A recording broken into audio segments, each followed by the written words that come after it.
네. 날개를 단 잠룡들이 있습니다. 대표적으로 저희가 두 분을 꼽아봤는데 오세훈 서울시장 그리고 김동연 신임 경기도지사 이 두 분을 꼽을 수 있을 것 같아요.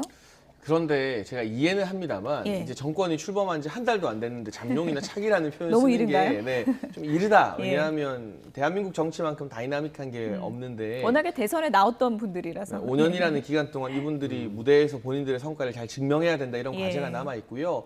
또 제가 이런 전제 하에서 말씀드리면 서울시장이나 경기도지사가 주목받을 수밖에 없는 자리입니다. 이제 오세훈 시장 같은 경우는 서울에서 기염을 토했다고 표현해야 될 것 같은데 400개가 넘는 행정단이 동해서 모두 다 승리했거든요. 이건 유례가 없는 일인 것 같아요. 그런데 심지어 구청장은 일부 민주당이 가져갔어요.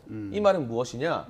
구청장에서는 민주당을 찍은 분들마저도 서울시장에서는 송영길 후보가 아니라 오세훈 시장을 찍었다는 겁니다. 이건 뭐 차기에 더 큰 선거를 바라봤을 때는 대단한 잠재력이자 경쟁력이 될 수 있는데 대신 그만큼 이번에 서울시의회도 국민의힘이 과반 이상을 가져가지 않았습니까? 이제는 민주당이 발목 잡아서 내가 하고 싶은 시정 못했다고 변명할 거리가 없어졌습니다. 서울에 산적한 부동산 문제와 교통 문제 그리고 우리 국민들 스트레스 받게 하는 이 교통방송 문제 이런 것들을 참 원활하고 적절하게 해결해서 성과로 보여준다면 이번 지선 결과 바탕으로 해서 그야말로 날개가 달릴 것이고요. 이 성과가 서울 시민들 보기에 국민들 보기에 명백하게 다가오지 않는다면 또 어떤 일이 펼쳐질지 모르는 무거운 시험대에 올랐죠. 김동연 후보 같은 경우는 제가 평소 김상일 평론가님의 말씀 중에 공감했던 게 참 좋은 후보이기도 하고 경제 전문성이 있지만 대중 정치인이 되긴 부족하다는 말씀 이거 저작권은 김상일 평론가님께 있습니다.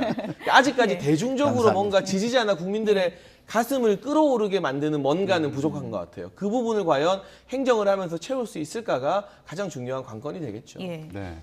그러니까 오세훈 시장 같은 경우는 사상 처음으로 사선 서울시장 된 거잖아요. 그리고 김동연 이제 경기도지사 같은 경우에는 앞으로 당내 입지를 또 다지는 거 이런 그렇죠. 과제가 남아 있는 예. 상황이고요. 예, 그러니까 어떻게 평가하십니까? 오세훈 시장 같은 경우는 이미 정치권에서 홀로서기가 되신 분이라고 보면 되는 거고 김동연 후보는 사실은 후보가 되는 과정에서도 이재명 그 의원과 연대를 통해서 후보가 됐고 선거를 치르는 과정도 당의 도움으로 선거를 치렀잖아요. 그렇기 때문에 아직까지 정치적으로 독립적인 어떤 인물은 아니다 이렇게 보여지고요.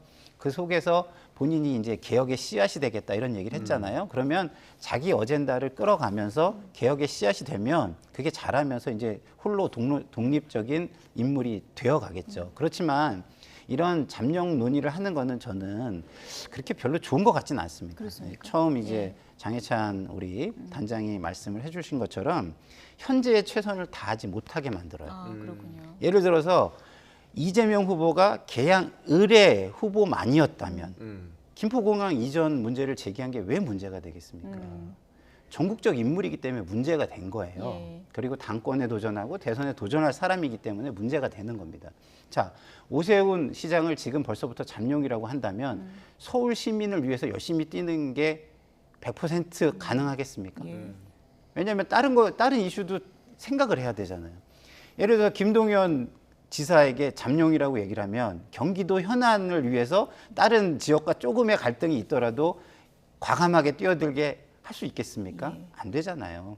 그런 것들을 열심히 하게 한 다음에 그 성과를 보고 평가를 하는 그런 방식이 됐으면 좋겠습니다. 오늘 두 분의 얘기를 들어보니까 저희가 키워드를 좀 잘못 본 거 아닌가 그런 생각도 드는데 어쨌든 뭐 국민의 기대가 그렇죠. 그만큼 쏠리고 있다 이렇게 또 받아들이면 좋을 것 같습니다. 지금까지 장해찬 전 대통령직 인수위 청년소통 TF단장 김상일 정치평론가 두 분이었습니다. 고맙습니다.